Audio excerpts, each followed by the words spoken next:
తెలంగాణలో రాజకీయ ఆధిపత్య పోరు నడుస్తుంది. ప్రతిపక్షాలన్నింటినీ పక్కకు నెట్టేసి దూసుకుపోవాలని ట్రై చేస్తుంది అధికార పార్టీ. టీఆర్ఎస్ను ఎలాగైనా దెబ్బకొట్టాలని ప్రయత్నంలో ఉన్నాయి మిగిలిన పార్టీలు.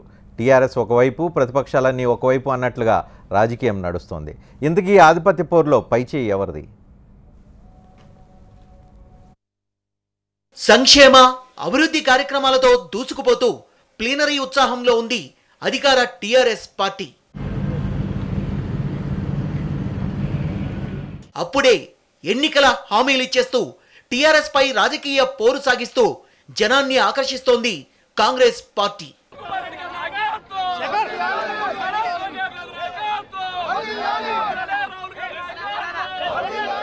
ముస్లిం రిజర్వేషన్లకు వ్యతిరేకంగా ఆందోళనలతో తెలంగాణ రాజకీయాన్ని తన వైపు తిప్పుకునేందుకు ప్రయత్నిస్తోంది బీజేపీ.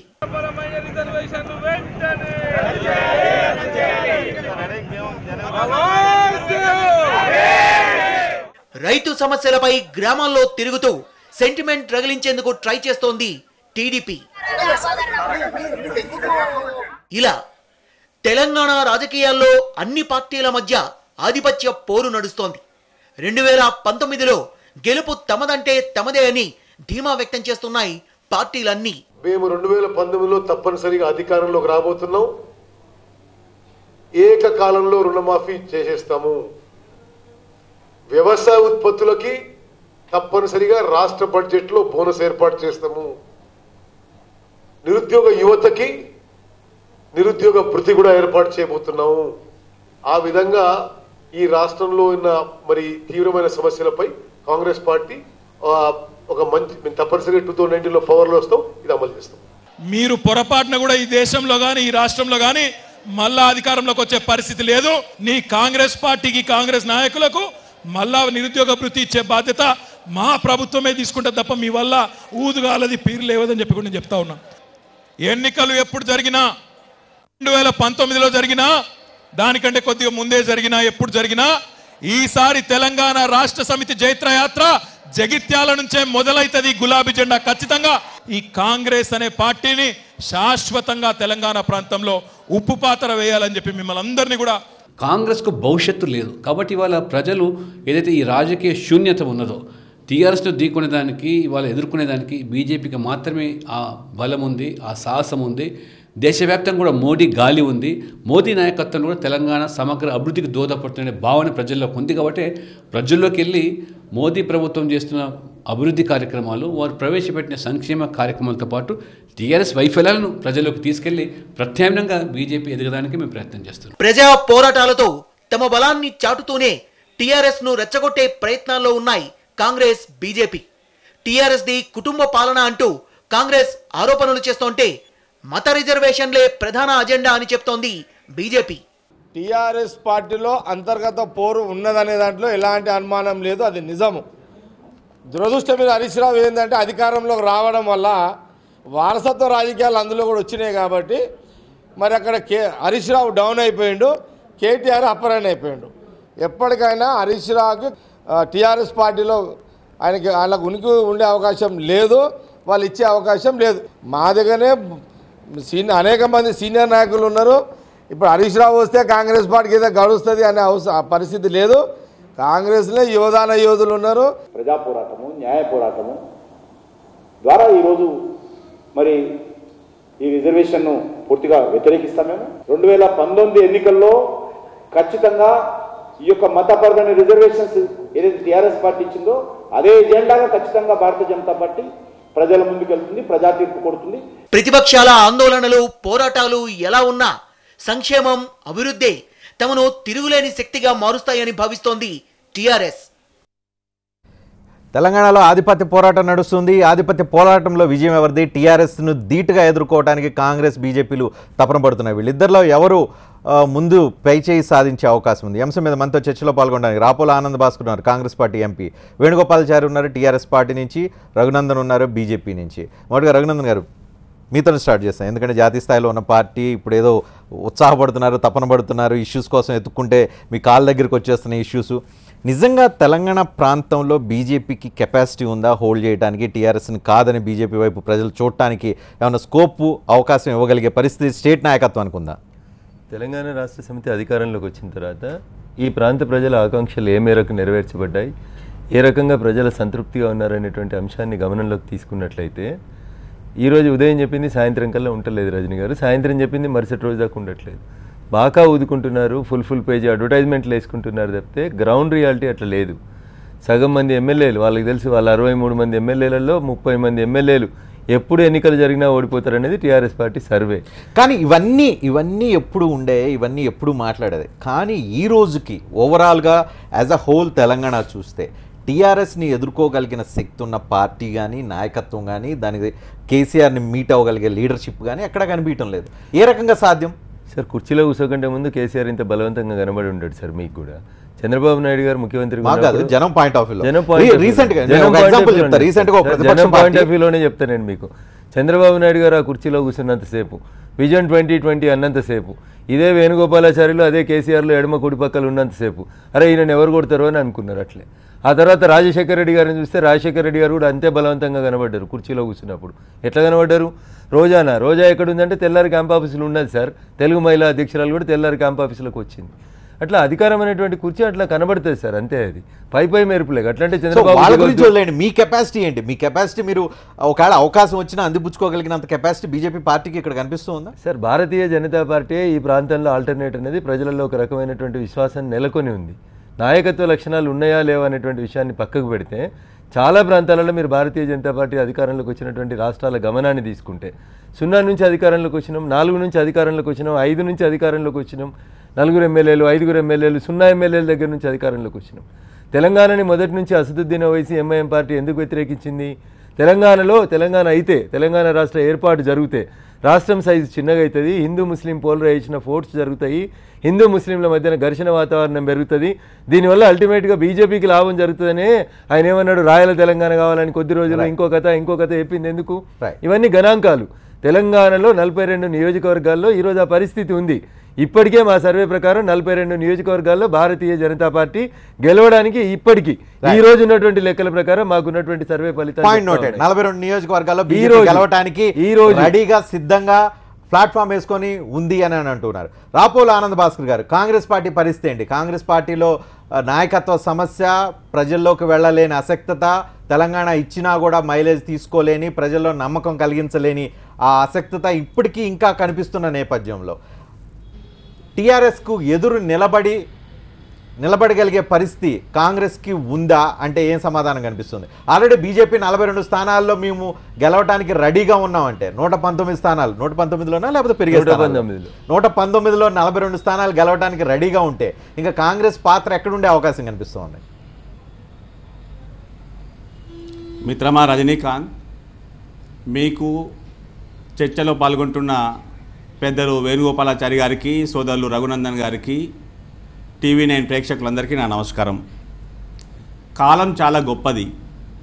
బండ్లు ఓడలవుతాయి, ఓడలు బండ్లు అవుతాయి. తొందరపడి ఒక అంచనాకు, ఒక నిర్ణయానికి వచ్చే ఆస్కారం లేదు అనేటువంటిది ఈ చైతన్యపూరిత కాలంలో మీకు తెలియని విషయం ఏం కాదు. కాంగ్రెస్ పార్టీ గురించి మీరు చేసిన ప్రస్తావన వాస్తవమే. తెలంగాణ ఆవిర్భావాన్ని మహోన్నతమైన మాతృహృదయంతో సోనియా గాంధీ గారు భారం వహించి తెలంగాణను సాకారం చేసినటువంటి వాస్తవం యావత్ తెలంగాణ ప్రజానీకానికి ఆమూలాగ్రం తెలుసు. అయినప్పటికీ ఆ ఫలితాన్ని మేము 2014లో అందిపుచ్చుకోలేకపోయాం. అలా అని చెప్పి రేపటి నాటికి మా శక్తి మృగ్యము అనేటువంటి అంచనాకు రావాల్సిన అవసరం ఏమాత్రం లేదు అనేటువంటి వాస్తవాన్ని సమయానుకూలంగా రుజువవుతూ వెళ్తుంది అనేటువంటి ఆ మేరకు ఇప్పటివరకు ఒక యాక్షన్ ప్లాన్ లేకుండా ఉంది. టీఆర్ఎస్కి ఎదురులేను అనే వాతావరణం కనిపిస్తుంది. బీజేపీని చూసైనా కొద్దిగా వాళ్ళు ఆలోచిస్తున్నారేమో కానీ కాంగ్రెస్ని చూసి అసలు ఆలోచించలేని వాతావరణం కనిపిస్తుంది. కేసీఆర్ కానీ కేటీఆర్ కానీ చేస్తున్న వ్యాఖ్యలు కానీ అన్నీ చూస్తుంటే కాంగ్రెస్ అనేది నథింగ్ అనే పద్ధతి కనిపిస్తుంది. ఏ రకమైన యాక్షన్ ప్లాన్ కనిపించడం లేదు కదా మీ దగ్గర నుంచి. మితిమీరిన అహంకారం అనేటువంటిది ఆత్మవిశ్వాసంగా కనిపించినప్పుడు ఈ రకమైన పరిస్థితులు ఏర్పడతాయి. అంత మాత్రమే కాకుండా వినాశకాలే విపరీత బుద్ధి. ఉన్నటువంటి పరిస్థితుల్లో కాంగ్రెస్ పార్టీ అంతర్గత నిర్మాణాన్ని, జాతీయ స్థాయిలో తీసుకోవాల్సిన జాగ్రత్తల్ని, అంతేకాకుండా మా విధానం, మా కార్యక్రమం ప్రజల సమక్షంలోకి తీసుకువెళ్ళి ప్రజల మెప్పు, ఆశీర్వాదం పొందిన తర్వాత మాత్రమే అడుగులు వేసే వాళ్ళం తప్ప ఒకరిపైన నిందలు వేసి తృణీకరించి కావలసిన అపోహలు సృష్టించి చిలువలు పలువలు మాటలు మారి మాటలను దూర్చి అనేక రకాలుగా అవహేళన చేస్తూ అడుగులు వేస్తే ఎల్లకాలం సాగేటువంటిది కాదు. ఆ రకమైనటువంటి దుందుడుకుతనాన్ని మొట్టమొదలు తెలంగాణ రాష్ట్ర సమితి నివారించుకోవాలి అనేటువంటిది ప్రజలంతా కోరుకుంటున్నారు. ఇక ముందు మితిమీరిపోతే విషపరిణామం కూడా ఏర్పడుతుంది అనేది వారికి కూడా తెలుసు. అంతేకాకుండా కాంగ్రెస్ వైపు నుంచి కాంగ్రెస్ ఎప్పుడూ తనదైనటువంటి శక్తిని లోబడి మాత్రమే కార్యాచరణ తీసుకుంది, సవాళ్ళను తీసుకుంది, ఎన్నికలను ఎదుర్కొంది. అనేక ఎన్నికలు వచ్చి వెళ్ళాయి. రేపటి ఎన్నికల గురించి మాకేమి అపోహలేమీ లేవు, భ్రమలు లేవు. అక్కడే నడుస్తుంది రాపోల్ గారు. అదే పాయింట్. మీరు చాలా ఎన్నికలు చూశారు. 125 సంవత్సరాల్లో చాలా మంది నాయకులు వచ్చారు పోయారు, చాలా రాష్ట్రాల్లో గెలిచి ఓడిపోయారు, అధికారం కేంద్రంలో వచ్చిపోయింది. కాబట్టి మీకు నాన్ సీరియస్గా ఉన్నారు, సీరియస్నెస్ లేదు. అదే బీజేపీ కసిగా ఉంది, బీజేపీ దేశం మొత్తం ఆక్రమించాలనుకుంటుంది. కాబట్టి దానిలో భాగంగా తెలంగాణలో కూడా రేపు గెలవాలన్న వాళ్ళు ఆ కసి కాంక్ష దానికి సంబంధించిన ఒక ప్లాన్ ఆఫ్ యాక్షన్ కనిపిస్తుంది. కాంగ్రెస్లో అది కనిపించడం లేదు కదా. కసి కనిపించడం లేదు అనేటువంటిది నేను తోసిపుచ్చడం లేదు. కానీ కసితో కాంగ్రెస్ వెళ్ళదు. ఎప్పుడు ఒక ఎత్తుగడతో, ఒక సైద్ధాంతిక నిబద్ధతతో, ఒక విధానంతో వెళ్తుంది. ప్రజలు గమనిస్తూ ఉన్నారు. అంతేకాకుండా కాంగ్రెస్ వైపు నుంచి ఏ రకమైనటువంటి ఒక స్పష్టమైనటువంటి కార్యక్రమము ఏ దిశలో రావాలో ఆ దిశలో వస్తుంది అనేటువంటి విశ్వాసం కూడా ప్రజలకు ఉంది. ఆ మేరకు మేము తీసుకునేటువంటి నిర్మాణాత్మకమైనటువంటి శైలిలో నిన్నగాక మొన్ననే కదండి మేము అధికారం నుంచి దూరం పోయింది. 2014 నాటి ఫలితం అది ఒక విచిత్రమైనటువంటి ఫలితం. ఆ ఫలితాన్ని పరిపూర్ణమైన ఫలితంగా కూడా కాదు. కాబట్టే అన్ని పక్షాల నుంచి, కాంగ్రెస్ నుంచి, తెలుగుదేశం నుంచి, అనేక పక్షాల నుంచి వ్యక్తులను సమీకరించుకొని ఈనాడు మేము బలంగా ఉన్నామని భ్రమింపజేసే ప్రయత్నం తెలంగాణలోని అధికార ప్రత్యామ్నాయం ఎవరు అంటే కాంగ్రెస్ బీజేపీలో మీరు కాంగ్రెస్ నాయకుడు కాబట్టి కాంగ్రెస్ నే చూజ్ చేసుకుంటారా, లేదంటే బీజేపీ కూడా తెలంగాణలో పాత్ర ఉంటుంది రాబోయే రోజుల్లో భవిష్యత్తులో రాజకీయంలో అని అనిపిస్తూ ఉందా? మిత్రమా, భారతీయ జనతా పార్టీ ఎత్తుగడలతో, నినాదాలతో, ప్రజలను ఆకర్షించడంతో, ప్రజలను భ్రమింపజేయడంలో అందివేసిన చెయ్యి. అంతేకాకుండా తెలంగాణలో అనుకోకుండా తెలంగాణ రాష్ట్ర సమితి అధినేత చూపుతున్నటువంటి తనదైన ఎత్తుగడ భారతీయ జనతా పార్టీకి అస్త్రాలను అందిస్తూ ఉంది. అది కేవలం పట్టణ ప్రాంతాల్లో, నగర ప్రాంతాల్లో కలిగేటువంటి చలనం, చైతన్యమే తప్ప అది గ్రామీణ ప్రజానీకం, అమితంగా ఉన్నటువంటి విస్తారమైనటువంటి వ్యవసాయ ప్రజానీకం ఉన్నటువంటి తెలంగాణలో వారి ఎత్తుగడలు పారవని మాత్రమే నేను ఇప్పటికీ నా అంచనాలో ఉన్నాను. రైట్. వేణుగోపాల్చారి గారు, మీ అబ్జర్వేషన్ చెప్పండి. ఇప్పుడు తెలంగాణ ప్రాంతంలో ట్రయాంగిల్ ఫైట్ కనిపిస్తుంది. మూడిట్లో ఎవరు అంటే సరే మీరు అధికార పార్టీలో ఉన్నారు, మీకు ప్రత్యామ్నాయంగా ప్రజలు బీజేపీ వైపు ఉండే అవకాశం ఉందా? ఎవరిని ఆలోచిస్తే మీకు ఎదురు నిలబడేయగలిగే పరిస్థితి కనుక అది కాంగ్రెస్కు ఉందా, బీజేపీకి ఉందా? ఛాయిస్ తీసుకుంటే మీ దగ్గర నుంచి సమాధానం ఏమొస్తుంది?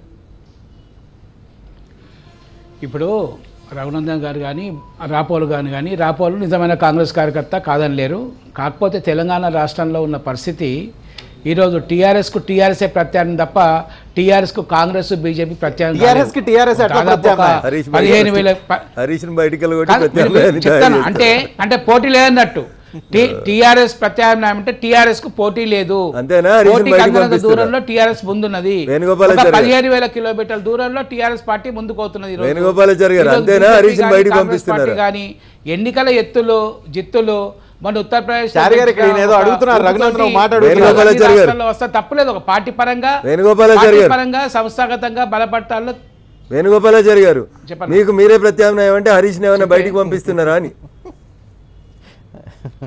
అంటే బయటికి పంపిస్తున్నారా అని మీ పార్టీలు ఉంటాయన్నట్టే. హరీష్ కాదు, ఈరోజు కాంగ్రెస్ కానీ, టీడీపీ కానీ, బీజేపీ కానీ టీఆర్ఎస్ పార్టీతో సరిసమానంగా లేవు. ఈ 15,000 కిలోమీటర్ దూరంలో మేమున్నాము, మీరు 15,000 కిలోమీటర్ దూరం, 20 నుంచి 20 కిలోమీటర్ దూరంలో మీరున్నారు. ఒకటేంటంటే రాయని గారు, ఒకటేంటంటే ఈరోజు కేసీఆర్ గారు మొండివాడు అనుకున్న పని చేస్తారన్న ఒక భయము, ఒక ఆందోళన ప్రతిపక్ష పార్టీల్లో ఆవహించింది. కనుకనే పాడిందే పాడరా పాస్దర్మం దాసినట్టు 2.5 సంవత్సరాల కింద ఏదో విమర్శలు చేశారో అవే కంటిన్యూ చేస్తున్నారు తప్ప ఈరోజు నిర్మాణాత్మక సూచనలు, నిర్మాణ సలహాలు ఇవ్వటం లేదు. వేణుగోపాల్ గారు 2 పాయింట్స్. ఒకటి, మీరు జనసభలు పెట్టి కాంగ్రెస్ నిద్రపోతున్న వాళ్ళని తిట్టి వాళ్ళని లేపి వాళ్ళలో కొంచెం యాక్టివిటీ క్రియేట్ చేస్తున్నారు. Point number 1. పాయింట్ నెంబర్ 2, బీజేపీకి మీరు ముస్లిం రిజర్వేషన్లు అని చెప్పి ఒక అస్త్రాన్ని ఇచ్చి మీకు మీరే ఒక తెలంగాణ ప్రాంతంలో బీజేపీ ఎదగడానికి ఒక స్కోప్ ఇస్తున్నారు. కాబట్టి ఈ 2 పాయింట్ ఆఫ్ వ్యూలో అనివార్యంగా మీరు కాదనుకున్న ప్రతిపక్షం ఎమర్జ్ అయ్యి దాన్ని ఏదో రకమైన రూపంలో మీకు తలకాయ నొప్పి క్రియేట్ చేస్తుందని ఒక అంచనా చాలామంది కడుతున్నారు. మీరు రజనీ గారు మీరు అన్నట్టు రాజకీయ అనాలిసిస్ మీది కరెక్టే కావచ్చు, కానీ మేము మతపరమైన రిజర్వేషన్ లేవని స్వయంగా ముఖ్యమంత్రి గారు అసెంబ్లీలో చెప్పారు. ఏ కులంలో ఉన్నా సరే బ్యాక్వర్డ్నెస్ కానీ ఇంకా పావర్టీ లైన్ గురించి మాత్రమే రిజర్వేషన్లు ఇస్తున్నాము. ఈరోజు తమిళనాడులో సుప్రీంకోర్టులో ఉన్నప్పటికీ కూడా మరి దాంట్లో వెనుకబడితనం గురించి కానీ కేంద్రంలో ఇచ్చిన సచార్ కమిటీ, గతంలో కాంగ్రెస్ పార్టీ ఇచ్చిన సచార్ కమిటీకి కూడా అదే రోజు మోడీ గారు కూడా ముస్లింలో బ్యాక్వర్డ్నెస్ ఉన్నది, దాని గురించి అరికట్టాలని చెప్పేసి వారణాసిలో సభ అంశాలు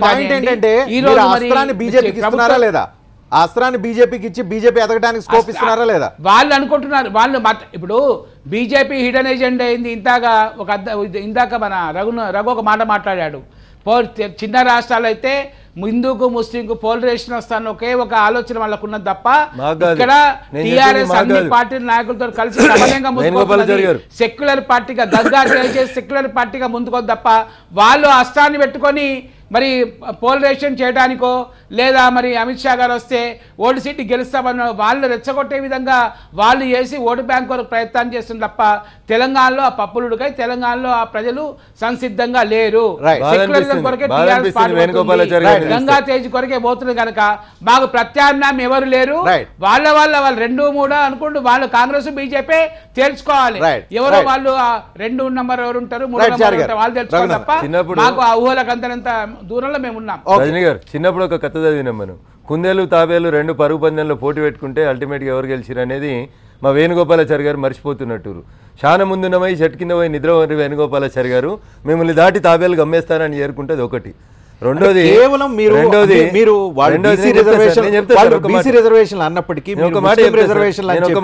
రెచ్చగొట్టి తెలంగాణలో బలపడాలి. నన్ను ఒక మాట చెప్పనీరు సార్.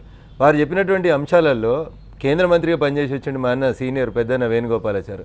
రాజేంద్ర కుమార్ సచార్ కమిటీ ఇచ్చిన నివేదికలో ఎక్కడ కూడా ముస్లింలకు రిజర్వేషన్లు కల్పిమని చెప్పి సచార్ కమిటీ నివేదికలో లేదు. ముందు అది దయించి మా పెద్దన్న తెలుసుకోవాలి. కాబట్టి మీరేసిన సుధీర్ కమిటీ కానీ అంతకుముందు జస్టిస్ రాజేంద్ర కుమార్ సచార్ వేసినటువంటి కమిటీ నివేదికలో రిజర్వేషన్స్ లేవు. 2014 రాష్ట్ర శాసనసభకు జరిగిన ఎన్నికలలో భారతీయ జనతా పార్టీ 72 ఓట్ల నుంచి 3000 ఓట్ల వరకు ఓడిపోయినటువంటి స్థానాల సంఖ్య 20 స్థానాలు సార్. కరీంనగర్ మేము 50,000 దాటినాం సార్. ఆదిలాబాద్ 50,000 దాటినాం సార్. ముదోలు 55,000. సంకినేని వెంకటేశ్వరరావు గారికి బీఫామ్ ఇవ్వకపోతే 1250 ఓట్లతోటి జగదీశ్వర్ రెడ్డి గెలిచిండు. ఎన్ఎం శ్రీనివాసరెడ్డి మీద శ్రీనివాస్ గౌడ్ గెలిచింది 1100 ఓట్లతోటి. అట్లా భారతీయ జనతా పార్టీ 2014 ఎన్నికలలో 72 ఓట్ల నుంచి 2500 ఓట్ల లోపల మేము ఓడిపోయినటువంటి స్థానాలు 20 స్థానాలు. ఇంకొక మాట చెప్తాను నేను మీకు, మేము ఎప్పుడూ నెగటివ్ పాలిటిక్స్ మీద ఆధారపడి గెలవాలనుకుంటలేము. టీఆర్ఎస్ పార్టీ లాగా మేము చేస్తుంది పాజిటివ్ పాలిటిక్స్. జనాభాలో 50 నుంచి 55% ఉన్నటువంటి బీసీలకి గత 3 దశాబ్దాలుగా కావాలని కోరినటువంటి బీసీ కమిషన్కు రాజ్యాంగ భద్రతను కల్పించేటువంటి చట్టాన్ని తీసుకొచ్చి ఈ దేశంలో ఈ రాష్ట్రంలో కేసీఆర్ గారి మాటలలో చెప్పాలంటే 185% ఉన్న బీసీ ఎస్సీ ఎస్టీ మైనారిటీల పక్షాన కేంద్ర ప్రభుత్వం పనిచేస్తుంది అనేటువంటి పాజిటివ్ ఎజెండా తోటి మేము పోతున్నాం. నెగటివ్ ఎజెండా తోటి పోతలేదు. రఘునందన్ ఏదో మతం అన్నాడు అన్నారు. రఘునందన్ చెప్పలేదు అది. అసదుద్దీన్ ఓవైసీ గారు ఎంఐఎం పార్టీ అధ్యక్షుడు తెలంగాణను వ్యతిరేకించినప్పుడు చెప్పిన మాట. 25 నియోజకవర్గాలు జస్ట్ మిస్ అయినాయి. అవన్నీ రేపు రాబోతున్నాయి అనే పాయింట్ వస్తుంది. వాళ్ళ ముదోలు కూడా ఇప్పుడు తాజా ఎలక్షన్ తీసుకోండి. కార్పొరేట్ ఎన్నికల్లో వాళ్ళు ఎమ్మెల్యే ప్రాతినిధ్యం వహిస్తున్న ఎన్ని సీట్లు గెలిచారు? మొన్న వరంగల్ సీట్లో బీజేపీ రోల్ ఏంటి? బీజేపీ ఎన్ని ఓట్లు గెలిచారు? కనుక ఎన్నికల్లో మరి ఈరోజు ఖమ్మంలో పాలేరులో గెలిచారు. కనుక కార్పొరేట్ ఎన్నికల్లో వచ్చినప్పటి నుండి ఏ పార్టీకి ఇవ్వని విధంగా 99 సీట్లు కార్పొరేట్ సీట్లు టీఆర్ఎస్కి ఇచ్చాయి. అది బీజేపీ బలంగా ఉన్న కాన్స్టిట్యుయెన్సీలు కూడా వచ్చాయి. కనుక ప్రజలు ఆలోచిస్తున్నారు. ఈరోజు ప్రజల్లో అన్ని కార్యక్రమాలకు ముందుకోతున్నారు కనుకనే ప్రజల్లో ముఖ్యంగా బీజేపీలో కానీ కాంగ్రెస్లో కానీ ఏదైనా దొరకకపోతుందా, మేము దూరకపోతామా అన్న ఆలోచన చూస్తున్నారు తప్ప దీని నెగటివ్ ఎందుకు నెగటివ్ అవుతాయండి? ఏ వర్గాలు నెగటివ్ ఉన్నాయి? ఈరోజు ఎంబీసీ గతంలో లేకుంటే ఎంబీసీ కార్పొరేట్ పెట్టి 1000 కోట్ల రూపాయలు ఇచ్చారు. గతంలో రఘునందన్ గారు, తెలంగాణ ప్రాంతంలో తెలంగాణ వాదం కంటే మతం అనేది కీలకం అయ్యే అవకాశం ఉందా? నేను ఇందాక చెప్పినట్టు భారతీయ జనతా పార్టీ మతపరమైనటువంటి రాజకీయాలను ఈ దేశంలో చేయట్లేదు సార్. అవునన్నా కాదన్నా రేపు రిజర్వేషన్ అంశం తీసుకొస్తే మతం అనే పాయింటే రైజ్ అయ్యే అవకాశం. చంద్రశేఖరరావు గారు చేస్తున్న తప్పది, మేము చేస్తలేము. అది అధికారంలో ఉన్నటువంటి పార్టీ తీసుకుంటున్నటువంటి తప్పుడు నిర్ణయాలు, రాజ్యాంగ వ్యతిరేక నిర్ణయాలు. రాజ్యాంగ నిర్మాత బాబాసాహెబ్ అంబేద్కర్ గారు పైకి అదే చెప్తున్నారు, లోపల మాత్రం మొత్తం హిందూ ఓట్లు పోలరైజ్ చేయడానికి ప్రయత్నం చేస్తున్నారు. తద్వారా తెలంగాణ ప్రాంతంలో మీరు ఎంత అనుకున్నా, మీరు ఎంత సెన్సిటివ్ కాన్స్టిట్యున్సీస్ తెలంగాణ ప్రాంతంలో 30-40 ఉన్నాయని చెప్పి అనుకున్నా కూడా, ఎంత చేసినా కూడా తెలంగాణ వాదం పట్ల ఉన్న ఇంట్రెస్ట్ మతం పట్ల అంత ఉండదు అనే ఒక పాయింట్ రేజ్ అవుతుంది. రజనీ గారు మీరు అన్నది చాలా రివర్స్గా చెప్పినట్టు కనబడుతుంది. ప్రాంతం అనే ఇంత చిన్న సమస్యను పట్టుకొని కేసీఆర్ అంత పెద్ద కాగలిగినప్పుడు మతం అనేది ఎంత విస్తృత ప్రయోజనాలు కలిగినటువంటి అంశం అనేది మీకు నాకు తెలియనటువంటి అంశం కాదు, ముఖ్యమంత్రి గారు కూడా తెలియదని నేను అనుకుంటలేను. కాబట్టి ప్రాంతం పేరు మీద ఇంత చిన్న ప్రాంతం అనే సమస్యను తీసుకొని అంత గొప్ప నాయకుడిగా కేసీఆర్ ఎదగగలిగితే, నిజంగా భారతీయ జనతా పార్టీ మతపరమైనటువంటి రాజకీయాలు చేయాలనుకుంటే ఎక్కడ ఉంటుంది సార్ టీఆర్ఎస్ పార్టీ అనేది? నేను ఎందుకని చెప్తా ఉన్నాం, మేము పాజిటివ్ పాలిటిక్సే చేస్తూ ఉన్నాం, అభివృద్ధి వైపే ప్రజల్ని తీసుకెళ్తా ఉన్నాం. ఎవరినైతే టీఆర్ఎస్ ప్రభుత్వం నెగ్లెక్ట్ చేస్తూ ఉందో ఆయా వర్గాలను మేము దగ్గరికి తీసుకొని వస్తూ ఉన్నాం. 56% ఉన్న బీసీలకు 25% రిజర్వేషన్ ఇస్తాడు, 9.8% ఉన్నటువంటి ముస్లిం సోదరులకి 12% రిజర్వేషన్. పొలిటికల్ యాంగిల్ నేను తీసుకుంటూ ఉన్నాను. చారి గారు, ఈ పాయింట్కి మీరు సమాధానం, తెలంగాణ ప్రాంతంలో తెలంగాణ వాదం కీలకమైందా ప్రజల పాయింట్ ఆఫ్ వ్యూలో? ఆ వాదం పట్ల ప్రజలు ఎక్కువ ఆసక్తి చూపుతారా? మతం అనే పాయింట్ దీని అన్నింటినీ చెరిపేసి పెద్ద ఇష్యూ అయ్యే అవకాశం కనిపిస్తూ ఉందా? ఇప్పుడు తెలంగాణలో తెలంగాణ వాదంతో 14 సంవత్సరాలు జేఏసీ రూపంలో కానీ రఘునందన్ కానీ చాలామంది అందరూ కూడా కలిస్తే తెలంగాణ వచ్చింది. తెలంగాణ వాదం గ్రామాల్లో ఉండటం వలన ఈరోజు టీఆర్ఎస్ పార్టీ దాని లీడ్ రోల్ తీసుకొని తెలంగాణ ఉద్యమం సాధించి కేసీఆర్ గారు ముఖ్యమంత్రి అయ్యారు. ఈరోజు మరి మతమని ప్రాతిపదిక తీసుకుంటే గతంలో భారతీయ జనతా పార్టీ కూడా 2 సీట్లున్న బీజేపీ 80 సీట్లు పెరిగిన పరిస్థితుల్లో తెలంగాణ కానీ ఉమ్మడి రాష్ట్రంలో కానీ బీజేపీకి వచ్చిన సీట్ల పర్సెంటేజ్ ఎంత ఉంది? అప్పుడు కూడా మరి మతం మీద మందిరం మీద ఎన్నికలు జరిగినప్పుడు మన ప్రాంతంలో ఉమ్మడి ఆంధ్రప్రదేశ్లో కూడా సీట్లు పెరగలేదు. ముఖ్యంగా తెలంగాణ ప్రాంతంలో ఉన్న పరిస్థితి వేరు. ఇక్కడ తెలంగాణ ప్రాంతంలో ఈరోజు సమైక్య అందరూ అన్ని కులాలు అన్ని మతాలు 80% బీసీ ఎస్సీ ఎస్టీలు ఉంటారు ఈరోజు. కనుక వాళ్ళ సంక్షేమం కొరకు రేపు బంగారు తెలంగాణ కొరకు ప్రభుత్వం ప్రయత్నం చేస్తుంది తప్ప ఈరోజు మతాన్ని అడ్డం పెట్టుకొని మతం పేరు మీద ఈరోజు స్పష్టంగా అసెంబ్లీలో కేసీఆర్ గారు చెప్పారు, మతపర రిజర్వేషన్లు కాదు, దాంట్లో కులాల్లో ఉన్న రిజర్వేషన్ కులాల్లో ఉన్న ఆర్థికంగా లాభం చేకూర్చే విధంగా. చారి గారు, మీరు కానీ కాంగ్రెస్ కానీ 12% ఉన్న ముస్లిం ఓట్ బ్యాంక్ కోసం 12% ఉన్న ముస్లిం పాపులేషన్ కోసం ఇద్దరు కష్టపడుతున్నారు. ఇద్దరు మేము ఆల్రెడీ ఇచ్చామని కాంగ్రెస్ వాళ్ళు, మేము 12% ఇవ్వబోతున్నాం అని చెప్పి మీరు ఆ 12% కోసం చూస్తున్నారు. 88% ఉన్న హిందూ ఓట్లు, దానిలో క్రిస్టియన్ ఓట్లు కానీ మిగతా ఓట్లు కానీ తీసిన 80% ఓట్లు బీజేపీ టార్గెట్ చేస్తుందనే విషయాన్ని మీరు ఎందుకు మిస్ అయిపోతున్నారు? ఇప్పుడు బీజేపీ టార్గెట్ చేయడమే పోలరైజేషన్ అని చెప్పేసి రఘునందంగా చెప్పారు. కానీ ఇక్కడ తెలంగాణలో పరిస్థితి లేదు. తెలంగాణలో ఉన్న అన్ని సంక్షేమం కొరకు ముఖ్యంగా బీసీ వర్గాల వారి అందరికీ కూడా ఈరోజు ఏ కార్పొరేషన్ పరంగా ఉండి సామాజికంగా దామాష నిష్పత్తి ప్రకారంగా బడ్జెట్ ఇచ్చిన పార్టీ ప్రభుత్వం టీఆర్ఎస్ పార్టీ ప్రభుత్వం.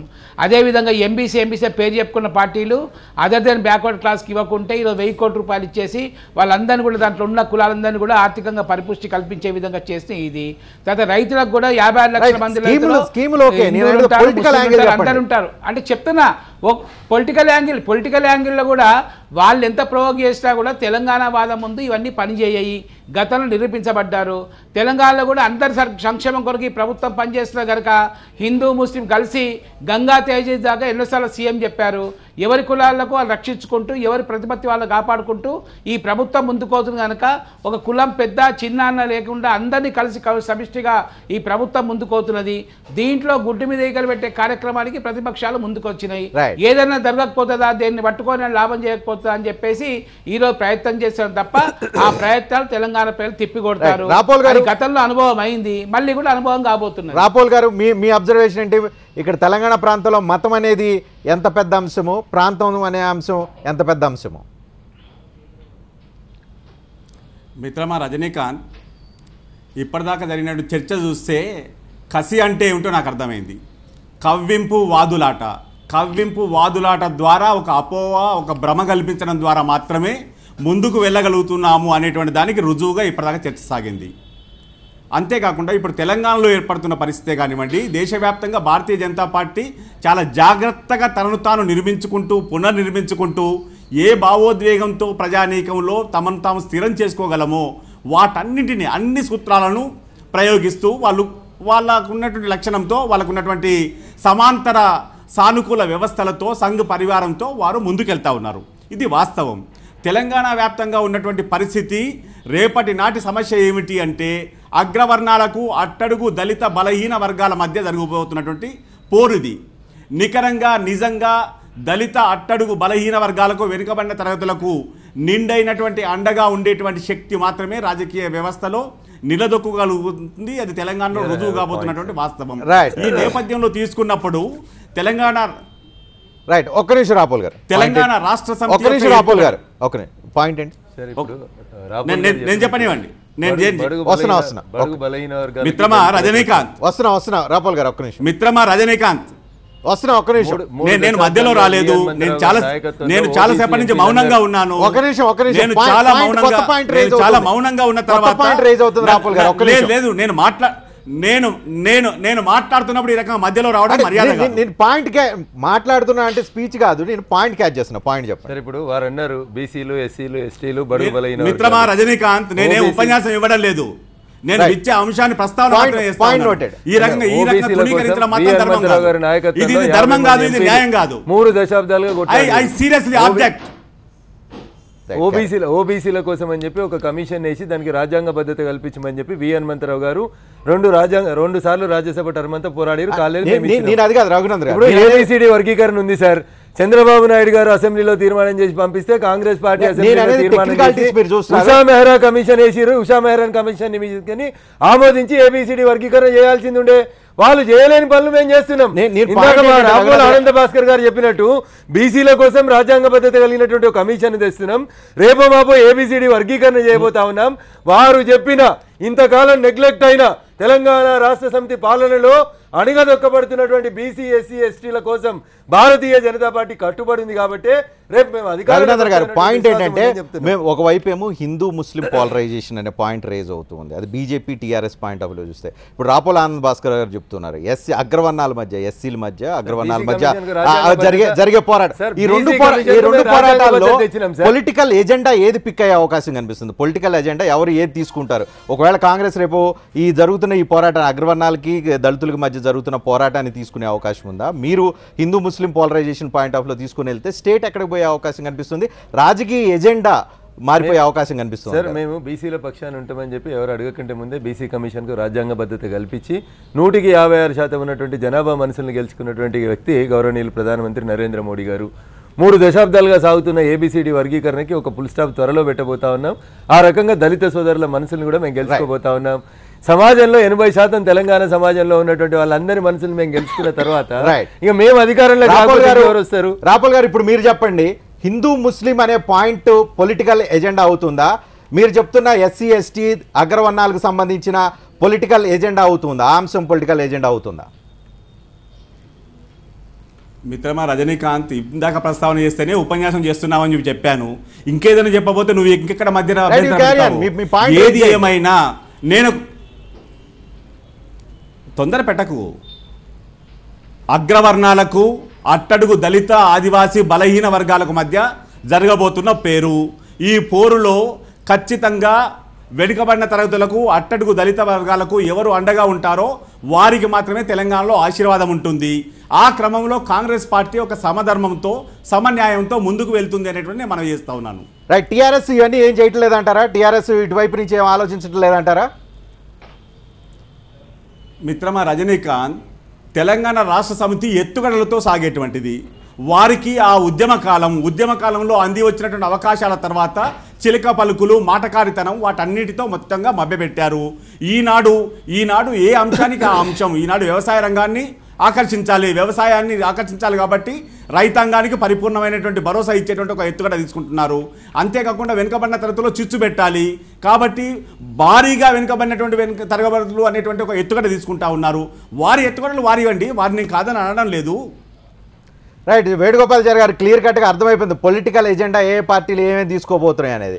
ఒకవైపు నుంచి హిందూ ముస్లిం పోలరైజేషన్, ఇంకోవైపు నుంచి రిజర్వేషన్ల నేపథ్యంలో దళితులు అగ్రవర్ణాలకు సంబంధించిన పోరాటం. ఈ లైన్ని ప్రతిపక్షాలు డ్రా చేస్తున్న నేపథ్యంలో అధికార పార్టీగా మీరు ఏ రకంగా మీ పార్టీని ఏ రకంగా ముందుకు తీసుకెళ్ళడానికి ట్రై చేస్తారు పొలిటికల్ ఎజెండాతో?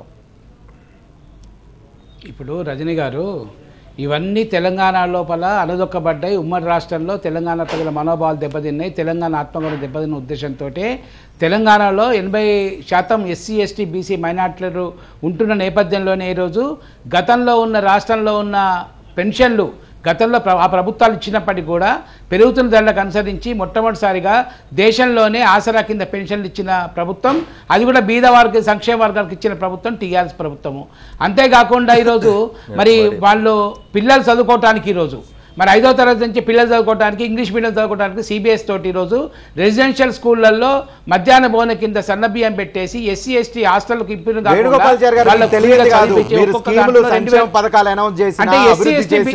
ఒక పొలిటికల్ లైన్ డ్రా చేయాల్సిన అవసరం కనిపిస్తుంది. ఆ పొలిటికల్ ఎమోషనల్ పొలిటికల్ లైన్ ఖచ్చితంగా రజనీకాంత్ గారు ఇప్పుడు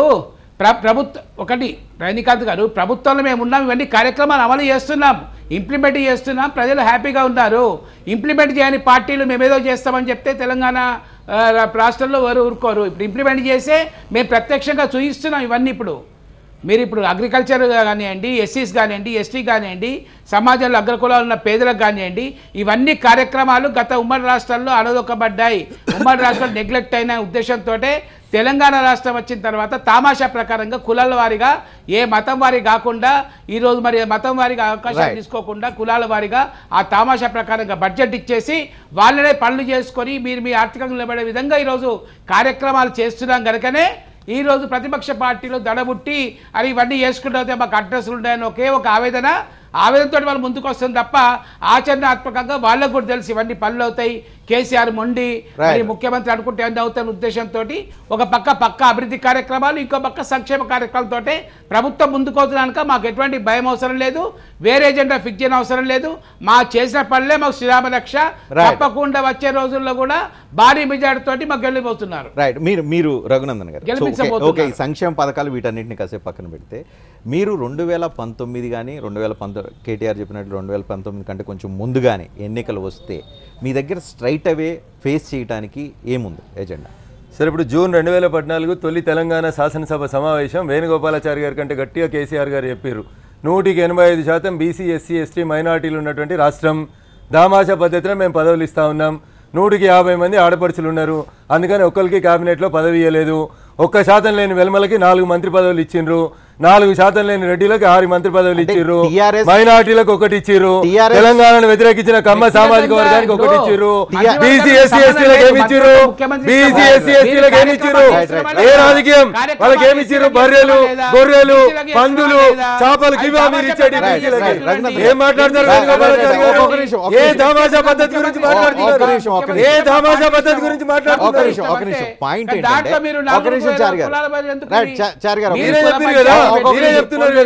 నిమిషం.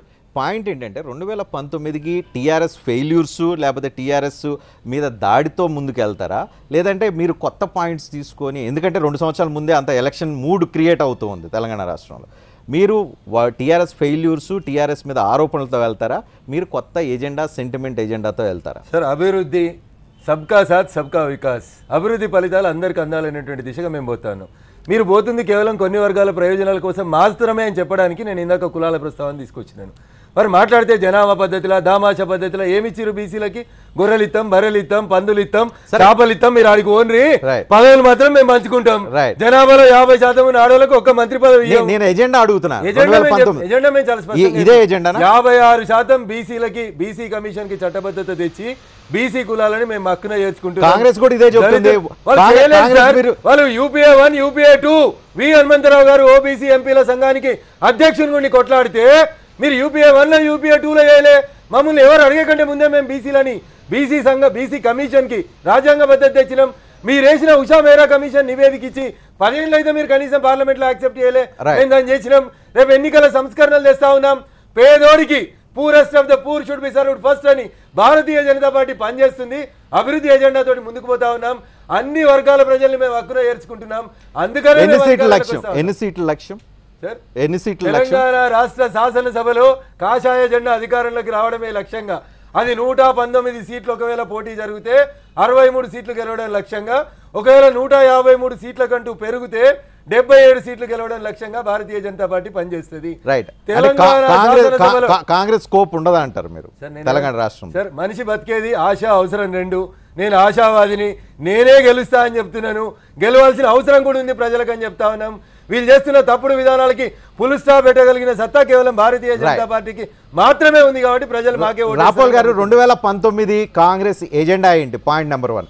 పాయింట్ నెంబర్ 2, బీజేపీ ఉరకలెత్తే ఉత్సాహంతో మేము 63 సాధిస్తాము, 63 సాధింపే లక్ష్యం అని అంటూ ఉంది.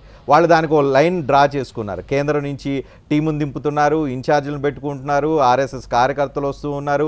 దానికి వాళ్ళు ఒక పెద్ద యాక్షన్ ప్లాన్ తీసుకున్నారు. కాంగ్రెస్ దగ్గర ఇప్పటి వరకు ఏం యాక్షన్ ప్లాన్ ఉంది? ఏం ఎజెండాతో 2019కి వెళ్ళాలనుకుంటూ ఉన్నారు? మిత్రమా రజనీకాంత్, కాంగ్రెస్ పార్టీకి సాధారణంగా ఒక అంతర్గత నిర్మాణం బయటికి కనిపించడానికి చాలా సమయం పడుతుంది.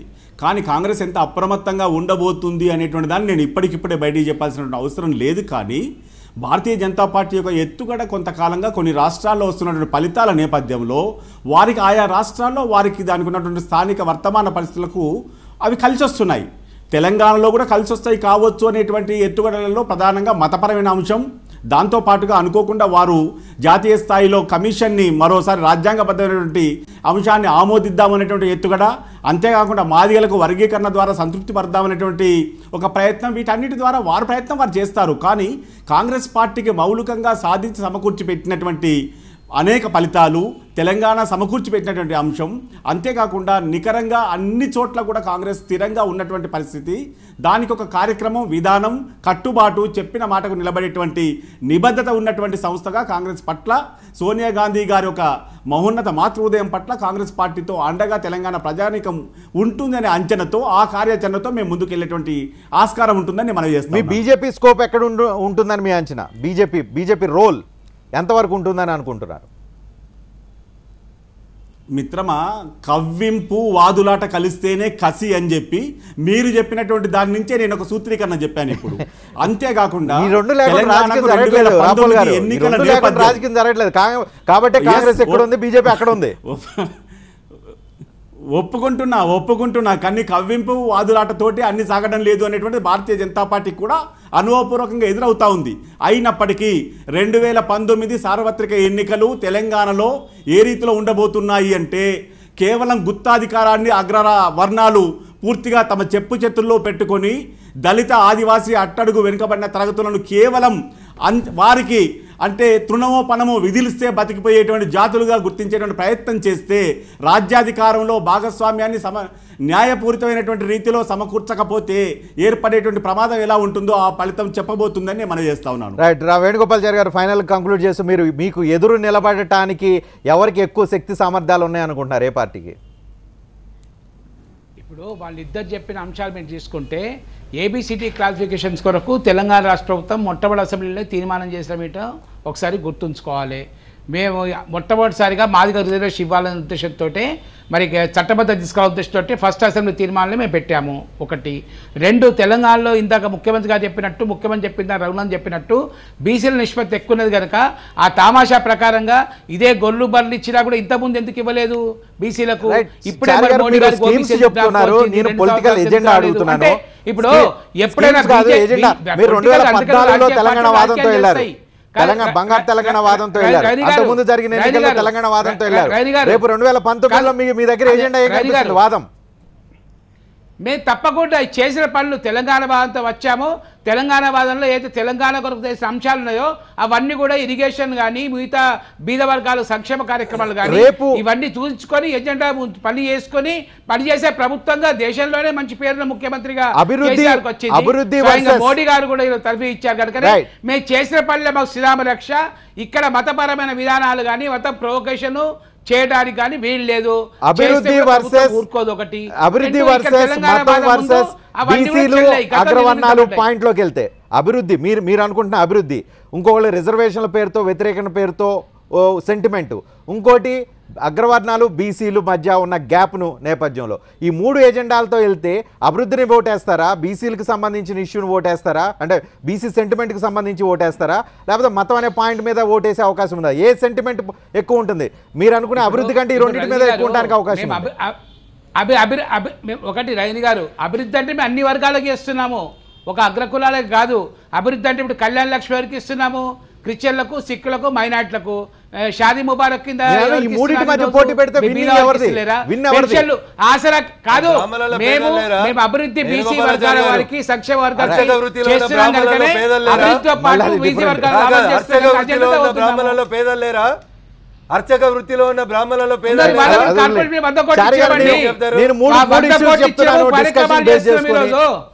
మీటింగ్లు అయినాయి, వాళ్ళకి లోన్లు ఇస్తున్నాము, వాళ్ళ సవటాలు పైసలు ఇస్తున్నాము, ఆ ఇన్కమ్ పెంచినాము, 6 లక్షల రూపాయలు చేసినాము. ఎస్సీ వాళ్ళకు, ఎస్టీ వాళ్ళకు కూడా పిల్లలకు పంపిస్తున్నాము 20 లక్షలు ఇచ్చేసి. వాళ్ళకి, ఎస్టీ వాళ్ళకి ఈరోజు తామాషా ప్రకారం కార్యక్రమాలు చేస్తున్నాము. ఇవన్నీ బీద వాళ్ళకే చేసేది, ప్రభుత్వం చేసేది కూడా బీద వాళ్ళ కొరకే. ఎజెండాతో పాటు అభివృద్ధి కార్యక్రమం పాటు ముందుకు పోతున్నాం మేము. చారి గారు 3 పాయింట్స్ క్లుప్తంగా చెప్పండి. 3 పాయింట్స్.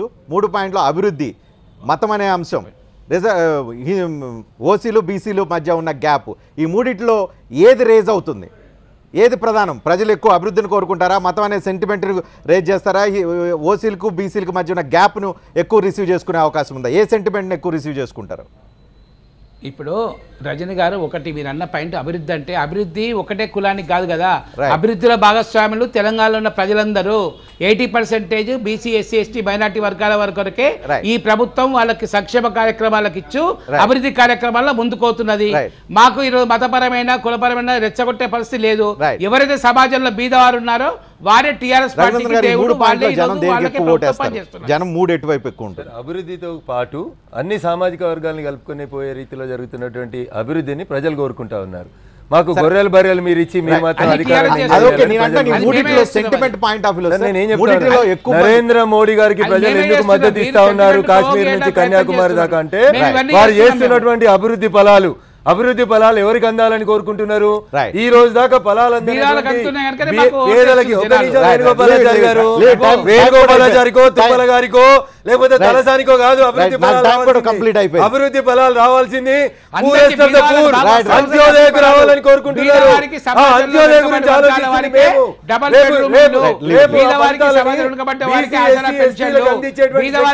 సామర్థ్యం భాజపాకు మాత్రమే ప్రజలు విశ్వసిస్తా ఉన్నారు. 2 సంవత్సరాల ముందే 2 సంవత్సరాల ముందే తెలంగాణలో పార్టీ అధ్యక్ష పదవి ఇయ్యరు, ముఖ్యమంత్రి పదవి ఇయ్యరు, బీసీలకు, ఎస్సీలకు ఇప్పటికే ప్రధానమంత్రి పదవి ఇచ్చినాం, రేపు మాపై రాష్ట్రపతి పదవి ఇచ్చినాం.